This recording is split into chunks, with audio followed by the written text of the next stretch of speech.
Boa noite, queridos. Graça e paz do nosso Senhor Jesus. Amém? Antes da gente começar, eu quero dar aqui as boas-vindas a quem hoje está nos visitando, né? A gente sempre pede não, isso já é nosso, né? A gente sempre vai dar um abraço, vai dar um aperto de mão, vai dizer o quanto é importante para nós que essa pessoa esteja nos visitando e o quanto ela é importante principalmente para Jesus. Amém? Hoje nós temos nos visitando aqui o Enio Nogueira. Acho que eu vi ele ali atrás, ali, gente.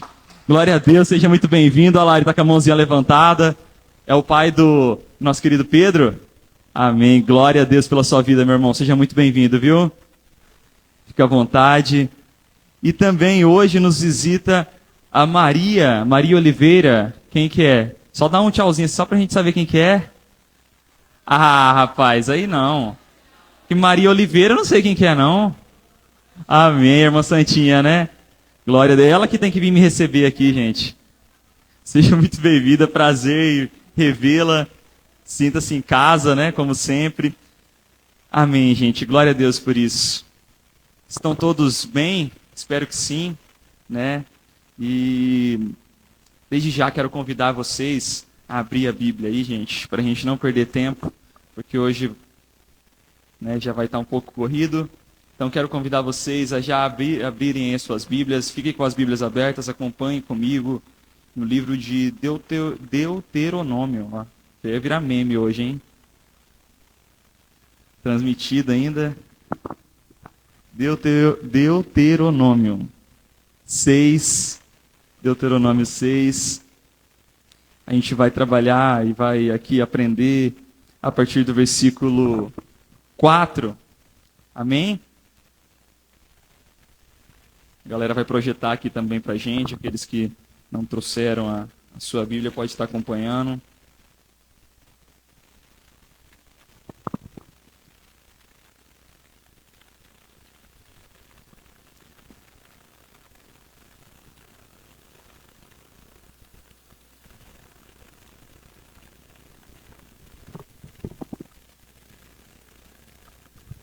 Amém. Queridos, esse mês que acabou de se encerrar, né, até ontem ainda era o mês de maio, e a gente comemora nesse mês, né, o mês da família. A gente acabou de encerrar esse mês, mas hoje eu gostaria de encerrar com vocês, digamos assim, né, o nosso primeiro domingo desse mês, mas queria encerrar com vocês, Adriel. Encerrar com vocês assim, o nosso mês falando, né, hoje sobre família, sobre aliança, sobre família. E enquanto isso, né, está acontecendo lá, acho que vocês viram aqui nos avisos, está acontecendo lá na nossa igreja mãe, na PIB de Campo Grande, uma conferência da família de 3 dias, né, por isso o pastor e a irmã Cléo estão lá hoje. E também queria compartilhar hoje com vocês um pouquinho sobre isso, sobre aliança, sobre família. O título disso que vamos ver hoje, né, desse nosso estudo, é Bênçãos para Gerações. A gente vai ver a partir do texto que vamos expor aqui, como Deus ele mantém, ele renova, ele refaz a sua aliança. Não porque ele foi inconstante, mas porque o povo, infelizmente, tem a tendência em abandonar essa aliança, tem a tendência em fugir dela. E eu queria falar com vocês, né, sobre família. A gente sabe, já ouviu muito por aí que a família é a base da sociedade, né? Isso não é uma coisa que só um cristão fala, não, tá, gente? Essa afirmação, ela consta na nossa Constituição. Para quem não sabe, a Constituição Federal está lá. A família é a base da sociedade. Olha que coisa louca, né? Essa frase é afirmada por várias pessoas cristãs e não cristãs porque sabem a importância que tem a família na formação de uma sociedade. Uma sociedade é composta por várias famílias, certo? Então, a base de uma sociedade forte está também em uma família forte. Né? Famílias fortes constituem uma sociedade forte. E uma família forte é constituída, adivinhem só, por indivíduos fracos. Uma família forte né? Isso pode soar um pouco estranho, mas a gente vai explicar. Uma família forte é constituída por indivíduos fracos. Até porque, né, esses indivíduos fracos e incapazes, eles são capazes de reconhecer as suas limitações, as suas fraquezas, e buscam em Deus a orientação e as forças, né, todo o conhecimento para poder caminhar. Uma família forte ela só pode ser constituída por pessoas que reconhecem que são fracas, reconhecem que são limitadas mesmo. Todo aquele que se acha forte, prepotente, cheio de si, ele encontrará a ruína. Ele está fadado ao fracasso. Ninguém pode subsistir com sua própria força. Ninguém pode ir longe com a força do seu próprio braço. E desde o princípio, é da vontade de Deus que a fé e devoção fossem ensinadas e transmitidas de geração a geração. Essa é a vontade de Deus desde a criação. Essa é a ordem. É nisso que consiste todas as alianças. Ele sempre reforçava ao povo: ensinem isso para os seus filhos e os filhos dos seus filhos, para que tudo lhes vá bem. Não é assim que a gente vê? E agora, entrando no texto, eu quero compartilhar com vocês do versículo 4 até o versículo 9. Amém? Diz assim: ouça, ó Israel, o Senhor, o nosso Deus, é o único Senhor. Ame o Senhor, o seu Deus, de todo o seu coração, de toda a sua alma e de todas as suas forças. Que todas essas palavras que hoje lhe ordeno estejam em seu coração. Ensine-as com persistência aos seus filhos. Converse sobre elas quando estiver sentado em casa, quando estiver andando pelo caminho, quando se deitar e quando se levantar. Amarre-as como um sinal nos braços e prenda na testa. Escreva-as nos batentes das portas de sua casa e em seus portões. Amém? Feche os olhos, eu quero orar com você rapidamente. Senhor Deus, maravilhoso Pai, nós te glorificamos e exaltamos, Senhor, por todos os momentos que já aconteceram aqui. Nós celebramos e louvamos ao Senhor, expressamos gratidão e também pedimos, nos derramamos. E nesse momento, Pai, nós pedimos que o Senhor nos ensine. O nosso coração está esvaziado de toda a convicção que temos, aptos, prontos, Senhor, para receber a Tua palavra. E que Teu Espírito Santo nos permita compreender, que Ele nos guie, Papai, pelas linhas da Tua palavra, a fim de que sejamos edificados por ela, transformados por ela, Senhor. Tome-nos por completo. É assim que nós oramos, em nome de Jesus. Amém. Amém. Queridos, essa palavra maravilhosa que a gente acabou de ler, né, no livro de Deuteronômio, eu sei que vocês devem estar se perguntando agora o que isso significa, Deuteronômio. Eu vou explicar para vocês, né, porque eu também me perguntei isso. Essa palavra significa segunda lei, tá? A grosso modo mesmo, a sua tradução, né, vem de uma palavra grega. Deuteronômio significa segunda lei, uma má tradução inclusive, tá, gente? Porque por mais que Moisés ele fale de novo a lei, ele não está trazendo uma nova lei, não está trazendo uma segunda lei. Melhor seria uma repetição, né, uma confirmação da lei. Ele vai trazer de volta vai reafirmar a lei para aquele povo.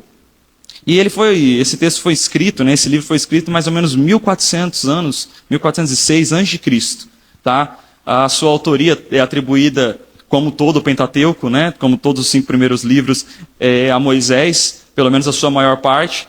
Mas a gente sabe que no final de Deuteronômio ele narra a história da morte de Moisés. Então é meio improvável que ele tenha escrito esse final, né? Provavelmente foi Josué que escreveu.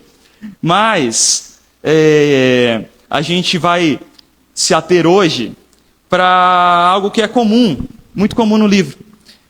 Nesse livro a gente tem vários discursos de Moisés, pelo menos 3 discursos de Moisés. E esse livro vai relatar os últimos momentos de Moisés, né, antes dele morrer, e os seus últimos discursos.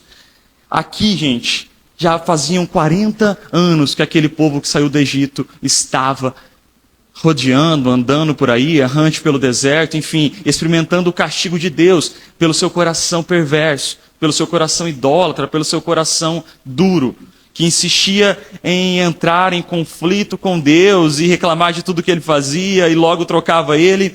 Então, Deus permite que esse povo fique 40 anos no deserto. Uma caminhada que era para ser muito curta, mas que acabou lhes custando muito.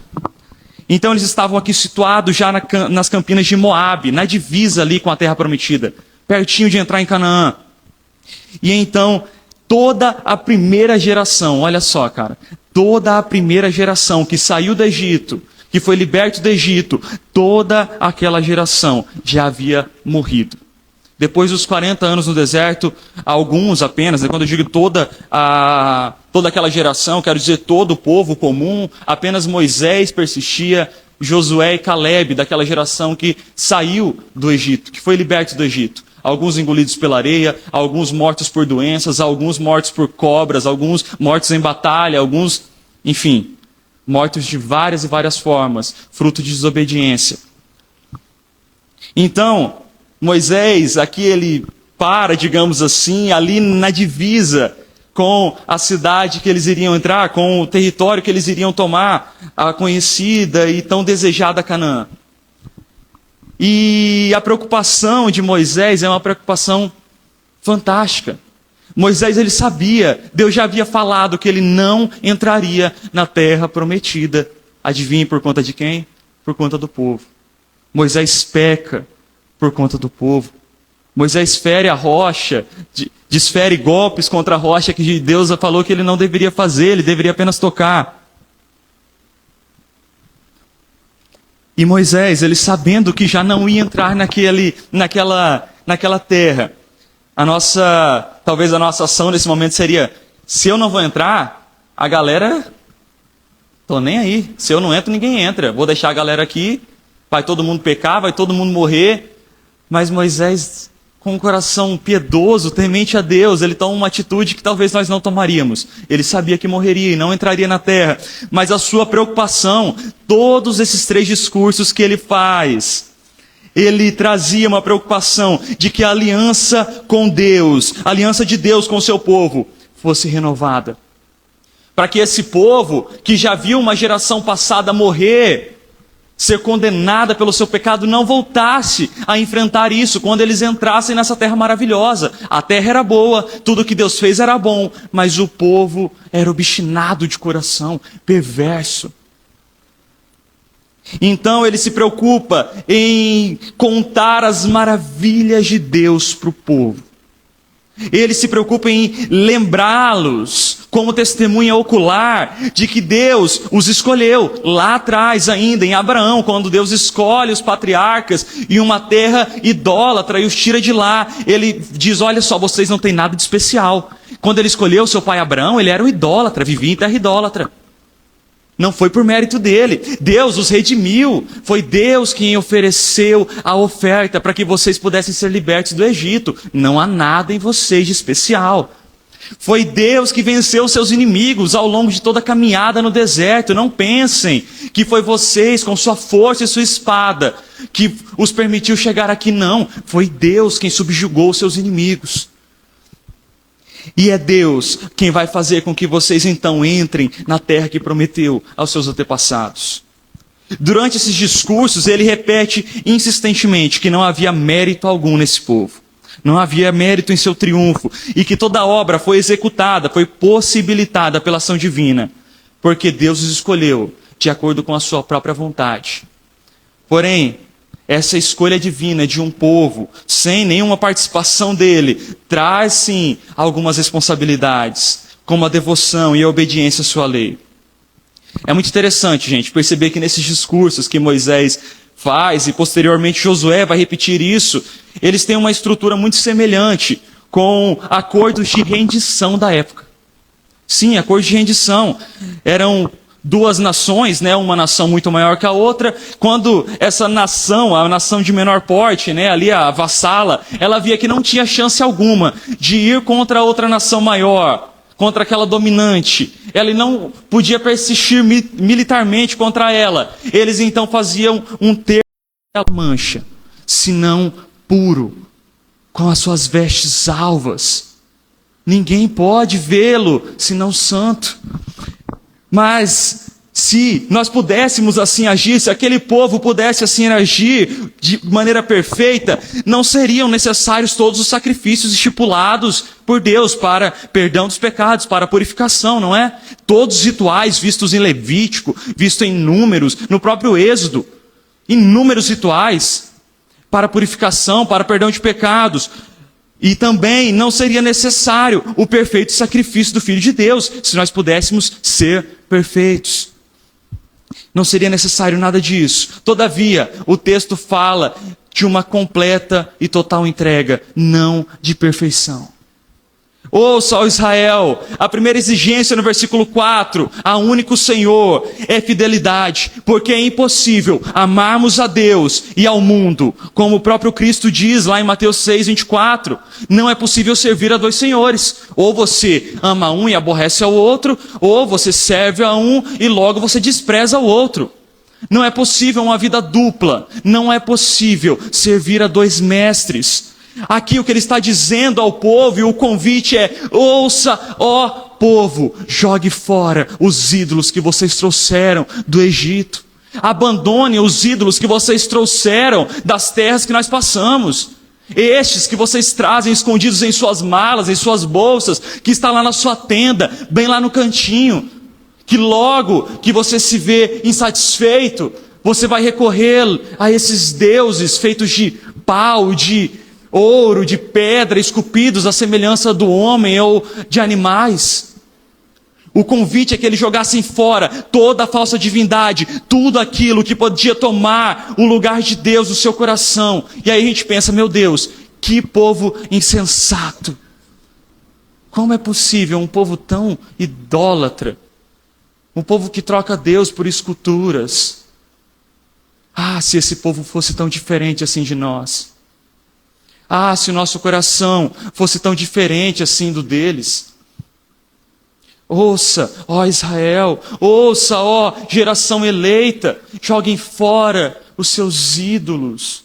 Joguem fora tudo aquilo que toma o lugar de Deus no seu coração. Só se pode servir um único Deus. Joguem fora esse Deus sexo que destrói os seus casamentos quando feito de maneira e às escondidas, a fim apenas de usufruir de um prazer momentâneo, porque colocamos tudo acima da nossa vida com Deus. Joguem fora o Deus pornografia que é consumido, escondido lá no seu quarto, que causa separação e divisão entre nós e Deus. Jogue fora o Deus orgulho, que nos faz querer ser melhor que todos. Jogue fora o Deus dinheiro, que tem feito sacrificar os nossos filhos, as nossas famílias. Nós olhamos aos povos de Canaã, que matavam os seus filhos por fertilidade, entregavam bebês a serem queimados, e nós sacrificamos a nossa família para conseguir bens, para usufruir de coisas, quando indevidas, quando colocadas no lugar de Deus. Destruímos o nosso casamento. Joguem fora os ídolos, ó Israel. Não se pode ter dois senhores. Só se pode servir a um e aborrecer ao outro. Agora, no versículo 5, estamos diante do primeiro e grande mandamento. Assim é descrito esse mandamento, nisso se resume toda a lei e os profetas, é isso que Jesus diz. Versículo 5, eu quero ler de novo com vocês, diz assim: ame o Senhor, o seu Deus, de todo o seu coração, de toda a sua alma e de todas as suas forças. Ame o seu Deus com tudo que você tem, completo, por inteiro. O próprio Jesus afirma isso lá em Mateus 22:16. E aqui, diante desse texto, aqui está o alicerce de uma família que vive para a glória de Deus. Aqui está o alicerce de uma família forte. Como assim? Pessoas completas. Pessoas inteiras. Deus busca pessoas completas para estabelecer suas alianças. Pessoas inteiras, pessoas que não se entregam pela metade, pessoas que não vivem de forma que elas são mistas. Ora servem, ora não. Ora devotam, ora não. Ora adoram ao Deus verdadeiro, ora idolatram aos seus próprios deuses, às suas próprias vontades. Deus não quer e não acharia pessoas perfeitas, porque sabe que fomos corrompidos completamente pelo pecado. Mas então, como conciliar isso? O que ele está dizendo aqui é totalidade, em todas as faculdades, em toda a compreensão, em todo entendimento. Deus busca pessoas incapazes, insuficientes, incertas, medrosas, porém completamente entregues. Completamente entregues.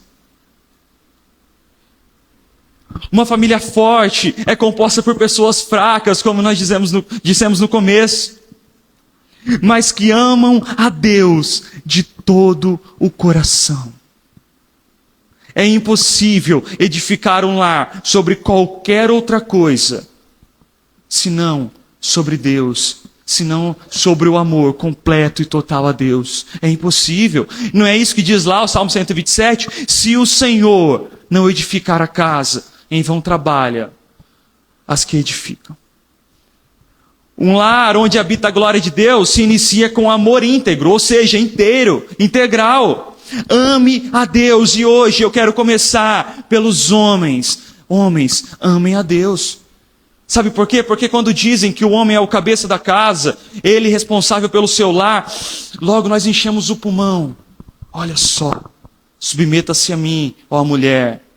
Sou cabeça sobre você. De fato, a Escritura nos diz isso. Mas vamos lá. O amor a Deus de todo o coração deve levar o homem a amar sua esposa, como o próprio Cristo amou a igreja. Não é isso que diz Paulo lá na carta aos Efésios? E se entregou por ela. Mas ele não apenas morreu pela igreja. Ele edificou, ele santificou, ele ensinou, ele perdoou, ele amou. Às vezes é muito fácil dizermos, não, eu morro por ela. Viva por ela então. Viva pela sua família, homem. Se você ama o Senhor teu Deus de todo o seu coração, de toda a sua alma, de todo o seu entendimento, saiba que a vontade de Deus para você é que você seja um homem que representa o próprio Cristo lá no seu lar. É isso que é ser cabeça sobre o lar. Tal qual Cristo é cabeça sobre a igreja.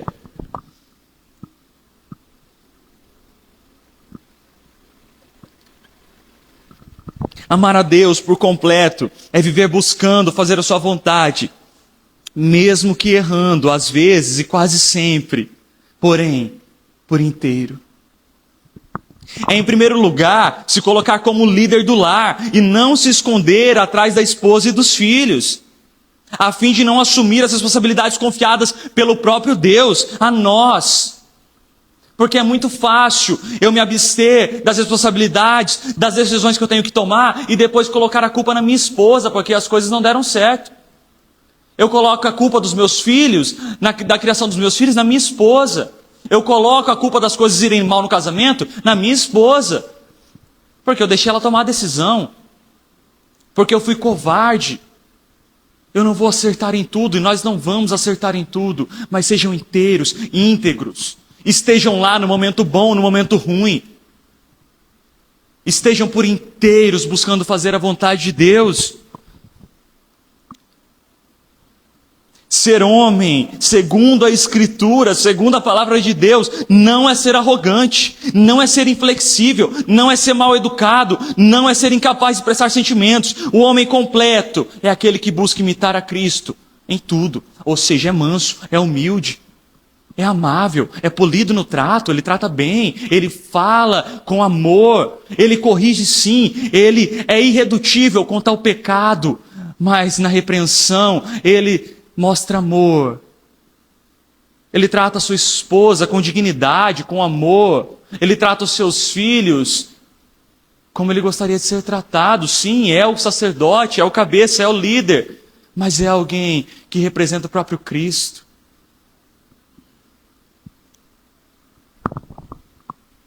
Ele é exemplo de fé, ele é exemplo de amor, acolhimento. Ele é capaz de perdoar e principalmente capaz de pedir perdão quando erra. Escute, homem, nós temos que ser capazes de, quando passarmos da conta, ninguém vai acertar em tudo e provavelmente vamos errar mais do que acertar, mas somos íntegros, completos, completamente apaixonados por Cristo. ao errar, ao passar da conta, ao dizer o que não deveria. Tenhamos também a humildade do próprio Cristo, que mesmo sendo Deus, não levou em consideração ser Deus. Antes a si mesmo se esvaziou. Que é maior humildade que essa? Coloque também a sua esposa e seus filhos na mesa e diz: me perdoe, eu errei, eu fui insensato, eu mirei mais do que devia, eu corrigi, mas eu passei da conta. Me perdoe. Um homem que quer demonstrar Deus no seu lar, que quer demonstrar o próprio Cristo, não é o homem que vai acertar em tudo, que é perfeito em tudo, não, mas o homem que é perfeitamente capaz de assumir as suas responsabilidades e pedir perdão e ser integral. A provisão, quando a Bíblia fala de provisão, vai muito além de um mero materialismo. Não é apenas prover o pão. Nós sabemos que a realidade hoje, a realidade do nosso país, da nossa sociedade, não é assim mais. E normalmente ambos têm que trabalhar. Não se trata apenas de uma provisão, tanto é que no contexto onde isso é dito, não quer dizer isso. Ele está falando de uma provisão espiritual. Homem, você provê para sua família a palavra. Você provê para sua família o ensino. Você é quem instrui a sua família no caminho. Você é quem deve sentar com os seus filhos e lhes mostrar a palavra de Deus. É você que deve ensinar os seus filhos a amar a Deus de todo o coração, de toda a alma, de todo o entendimento. É você quem deve, através das suas ações, levar a sua esposa a ser mais santa. Santificar a sua casa, a sua família, orar por eles, demonstrar misericórdia. É a nossa responsabilidade. Aquele que exerce liderança também carrega a maior responsabilidade. Por isso, se relacionar e casar não é para meninos. Não é para crianças. Criança não namora. Homens formados, com maturidade, não perfeitos, mas integralmente dispostos a amar a Deus e a servir a sua família. Estes sim podem ser aptos. E veja bem, homens que agem como meninos, causam feridas na sua casa, na sua família, nas suas esposas, nos seus filhos. E eu digo isso por experiência própria. Como testemunha disso, no começo do meu relacionamento, no começo do meu casamento, agi como um menino, causei profundas feridas na minha esposa, causei profundas feridas na minha família. Porém, Deus, em sua infinita misericórdia, nos mostra que é possível recomeçar. Essa é a mensagem do Evangelho. O lar onde habita a glória de Deus agora. Mulheres, lá habita uma mulher íntegra, uma mulher inteira, não perfeita. Mulheres, amem a Deus de todo o coração. De toda a alma, de todo entendimento. O amor total a Deus deve nos levar a viver no centro da sua vontade. Ou buscar de todo o coração, completamente, mesmo de que maneira imperfeita. Olha só o que diz lá em Gênesis 2,18. Então o Senhor Deus declarou: não é bom que o homem esteja só. Glória a Deus por isso. Farei para ele alguém que o auxilie e lhe corresponda. Olha que Deus maravilhoso. A vontade de Deus é que as mulheres sejam instrumentos de edificação no lar e não destruição. Não é isso que diz Provérbios? A mulher sábia edifica a casa. A tola a destrói com as próprias mãos. Então, a vontade de Deus para aquelas mulheres que amam Ele de todo o coração é que elas sejam amáveis também. E auxiliem os seus maridos a conduzir o lar. Não aquela que quando algo dá errado, é a primeira. Aí lá no marido fala: olha só, deu errado, é culpa sua. Assume a bronca. Está tudo errado. Olha aí o que você fez. Não. Auxiliem eles a serem melhores maridos, a conduzir o lar, sem disputas egoístas por poder. Hoje a sociedade nos ensina que você tem que tomar o seu lugar, você tem que se empoderar. Não. Não. Tal qual o marido é sujeito a Cristo, sujeitem-se em tudo aos vossos esposos. que os amam como Cristo amou a igreja.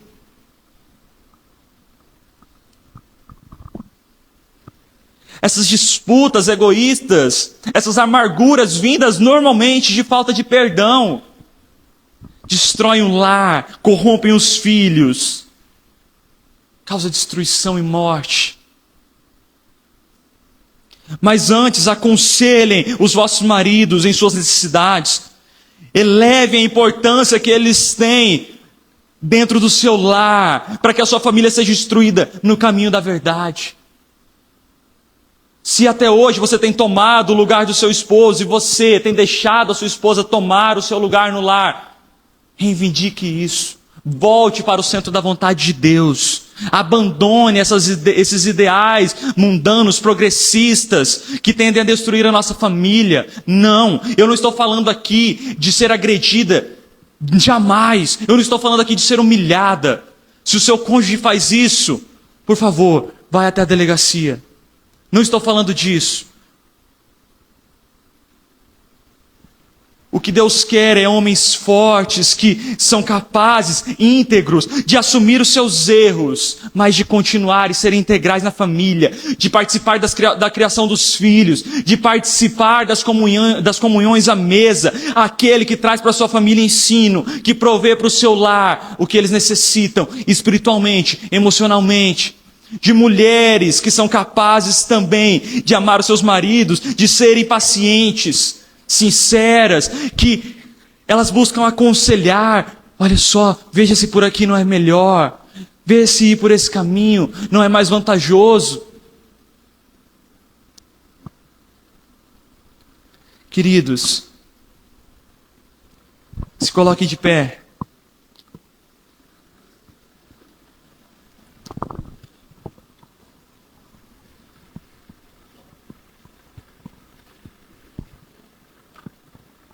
Eu quero falar rapidamente para os nossos filhos. Filhos, obedeçam em tudo aos vossos pais. Honrem seu pai e sua mãe, para que tudo lhe vá bem e que viva muitos anos.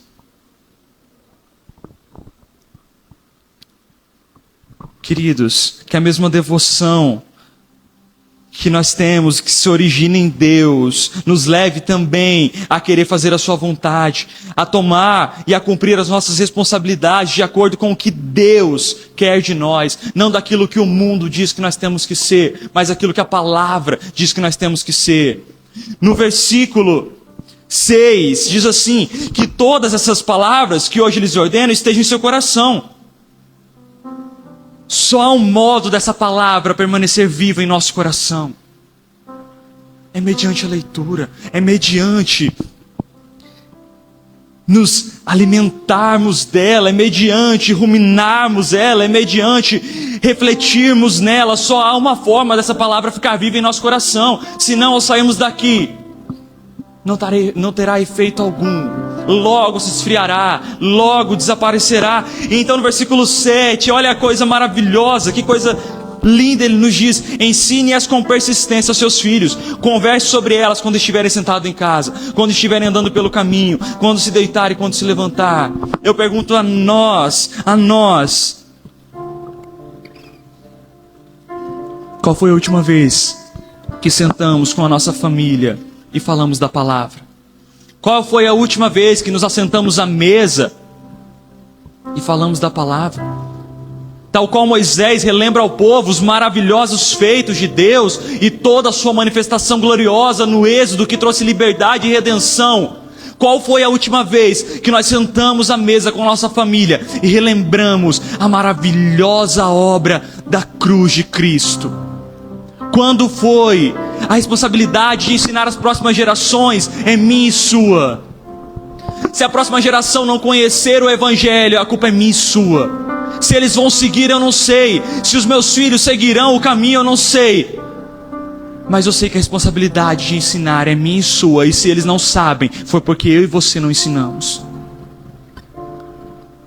Infelizmente, depois desse tratado, lá em Juízes, capítulo 2, vai dizer que uma nova geração veio e que não conheciam a palavra, de Deus e que não conheciam o Deus de Israel. Infelizmente, esse povo que nós vimos, essa geração até foi fiel em parte, mas eles consideraram que havia outras coisas mais importantes a ensinar aos seus filhos. Eles consideraram que as formações acadêmicas valiam mais do que a própria palavra. Eles consideraram que os ganhos valiam muito mais do que a palavra. Eles consideraram que os meios de vencer na vida eram mais importantes. A palavra depois eu ensino. Só que surgiu uma geração que não conhecia Deus. Nós somos cristãos, os nossos filhos não herdam geneticamente, tal qual os filhos deles não herdavam geneticamente. É pela boca, é pela palavra que eles herdavam essa fé. Quando foi a última vez que reunimos a nossa família para falar de Cristo? Ou você acha que 40 minutos lá no Mini, ou você acha que 40 minutos aqui é suficiente por semana para que a nossa fé seja edificada, fortalecida, enraizada, inabalável na tribulação, pronta para vencer toda e qualquer afronta, toda e qualquer investida? Vamos louvar ao nosso Senhor.